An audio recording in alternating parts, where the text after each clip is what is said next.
but I have no question because the lecture was so clear to me, at least. Thank you. And intriguing. In fact, flattering for me, since I am the deputy governor of of our PMA, which is in a month time, I hope will become a central bank. Yeah. And you giving the central bank this major role worldwide, although we do not share it much because we don't have a monetary policy, but it's still flattering for me. Thank you very much for a very, very intriguing lecture. And if I don't know, I want to seek the permission of Dr. Cassis and Dr. Khaldi for being a little assuming in probably taking partially your role. It is a very, very good choice this year for a professor who really did justice to Dr. Sayigh. Dr. Sayigh happened to be my mentor and at AUB long time ago. But I have nevertheless some remarks if I still have time. Dr. Khaldi, can I have some remarks? Please. Yeah, sure. Which could be turned into questions. Sure. First of all, it's good that although the monetarism, for example, the Milton Friedman monetarism, the central bank was also in the role. It is coming back now.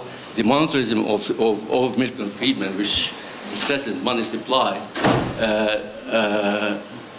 has now reverted again to the central bank, but now with stressing the interest rate rather than the money supply, the money supply as a driver of production and in the economy. So it is, to me, this is an interesting observation. So the central bank was central to monetarism and is now central under this what's called the monetary easing. Quantitative easing. But still, I mean, but also we shouldn't forget Keynes also as a matter of fact, because although in Keynesian theory he stresses, of course, fiscal policy in terms of spending, government spending and government taxation, still we are using spending, but through the interest rate and through the companies and the private sector. So in a sense, we're still using Keynesian tools, although not exactly as Keynes wanted for the government to take the role, the major role. Now the corporations are taking the major role rather than the government in spending.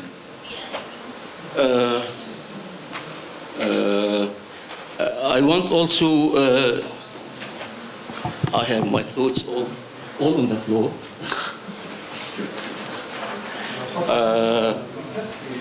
Also, because it's also very, very good that you somehow dispel this theory that inflation is a monetary phenomenon. Again, it's not a monetary phenomenon.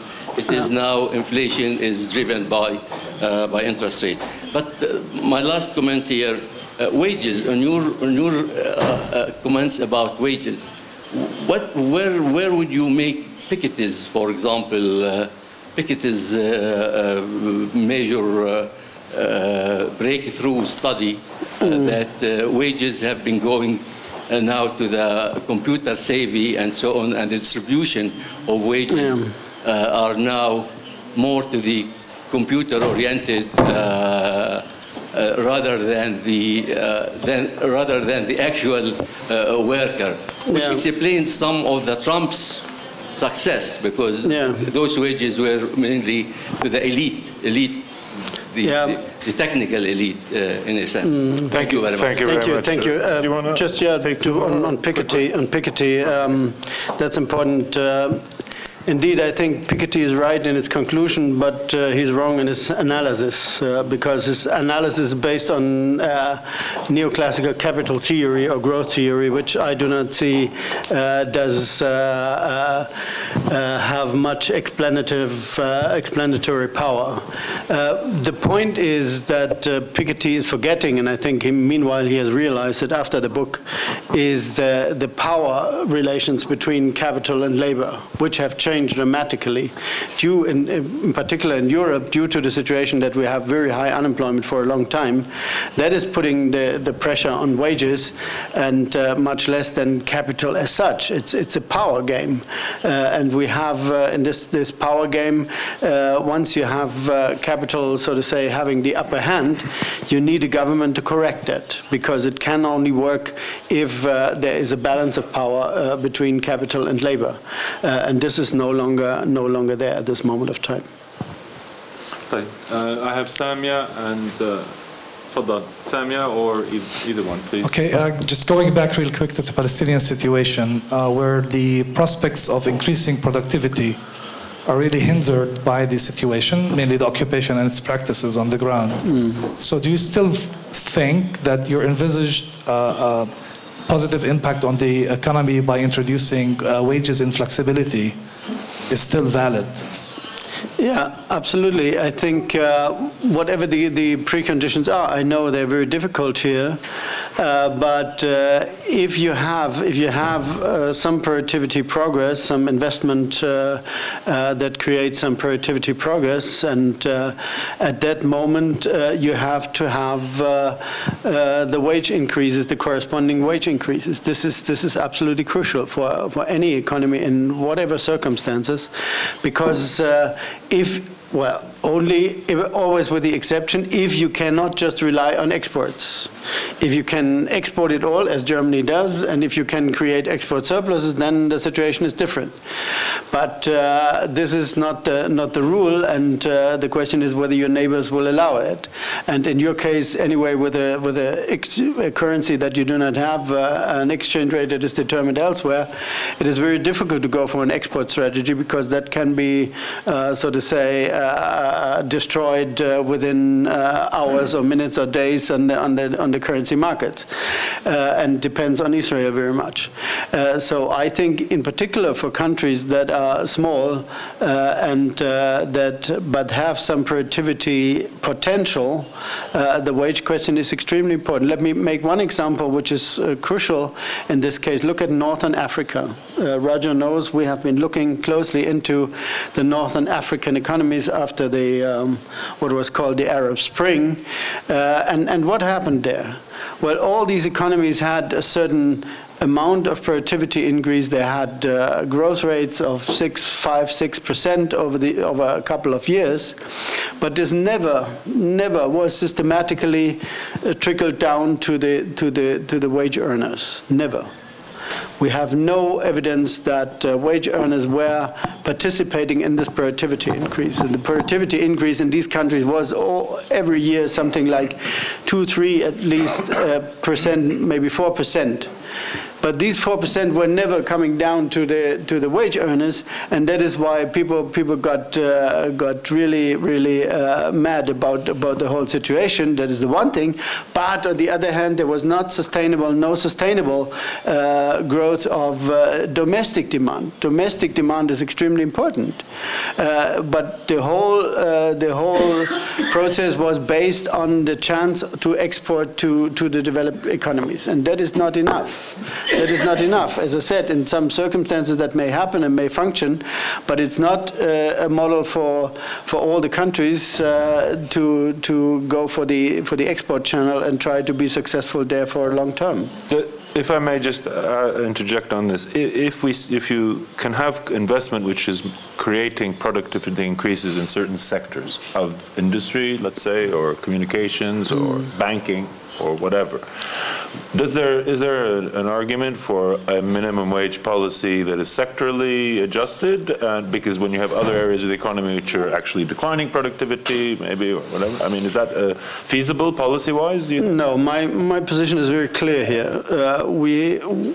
the evidence that we have says that the most successful is for enhancing productivity over the long term is a policy where everyone in the economy gets a wage increase according to the average increase of productivity for the overall economy, not sector-wise. Because the sectoral problems will sort out through price changes. If you have a sector where productivity is rising much stronger than in the other sectors, then the prices there will tend to fall. In the services sector, for example, prices will tend to rise, which is okay, which is, so to say, the selection process that is needed for a market economy to function. It is the worst thing that can happen, and this happens, unfortunately, now in my country, in Germany, is that companies are free to cut wages wherever they think they would need it. So cutting cost is, in Germany, the overall philosophy, and companies are allowed to cut wages at the company level, which is absolutely disastrous, which is against all principles of a market economy. Market economy means that companies should accept the wage that is found on a market, but not set their own wage according to their individual economic situation. That is a perversion of a market economy, and that is not that is bringing productivity down instead of improving productivity, because you do not have to push for productivity to be successful in the market, but you just cut your wages, then you're also successful. That is really the worst of a situation that you can get, and Germany has really given up the reasonable principles that it had some time ago in favor of unreasonable principles here. Samia. Yeah, I have three main questions. The first one, early on in the lecture, you spoke about how in the US we have unemployment was brought down and wages actually are also down. In Europe, that was not the case. And you went over very briefly on the aggressive fiscal policies that were. Can you please elaborate on that a bit, and basically how this unemployment actually being down is not very favorable given what has actually happened to different groups in the US versus Europe. So although unemployment down, it doesn't necessarily mean it was a positive indicator for the Americans. My second question has to do with an example of a country who financed development through creating money, through money supply, without running inflationary effects. My third question has to do with France at the moment, because France at the moment is in, fighting, it's the UK in the 80s, fighting trade unions over wages.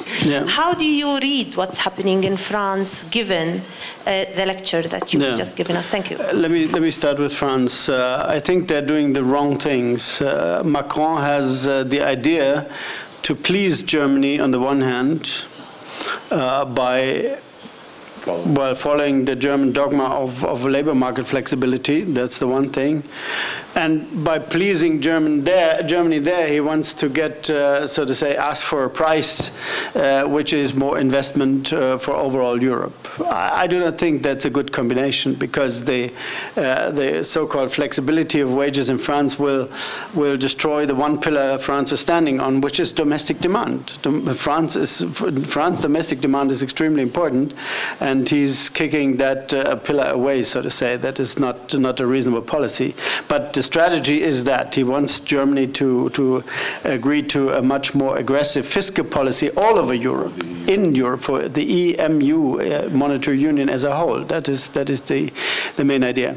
Your second point was, give me one word. Well, there was the USA. The US. Well, you see, in the US, what happened since the end of the recession, 2009, as I said, there was much more aggressive macro policies. The monetary policy was much more aggressive from the very first moment on. Fiscal policy was more aggressive, so they pushed,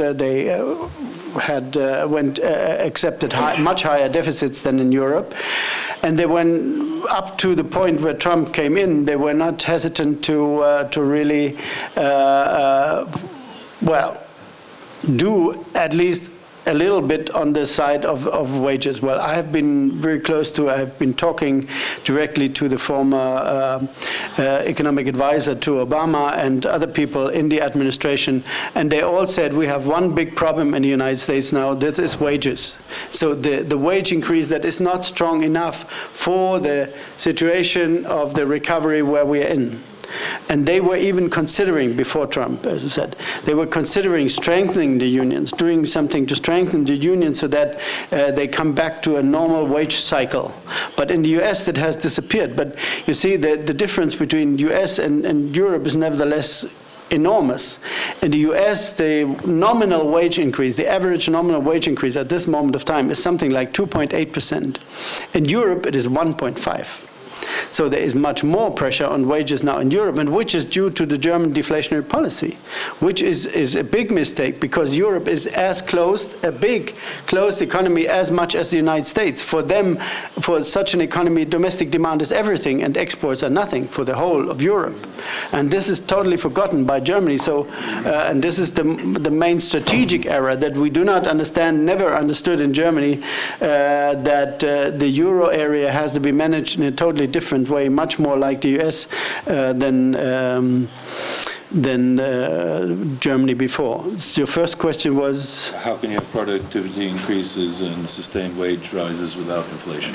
An example. Yeah, the example are some Asian economies. If you look closely at the Asian economies, you will see they managed to bring these two things together, to have a reasonable nominal wage increase so that they did not run into inflationary bouts. That China is an extraordinary example, but they nevertheless pushed for wages that are high enough, wage increases that were high enough to fully absorb the productivity, so that they had the domestic demand that is necessary. And in particular, China in the last 15 years, as I said, has understood that it has to change its whole economic model away from export orientation to domestic orientation, and it was done by pushing government push for higher wages, and as I said, through the minimum wage in particular. That was the main instrument.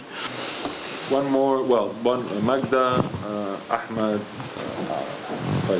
four more if you don't mind. I'm happy, I have no problem. Okay. Magda.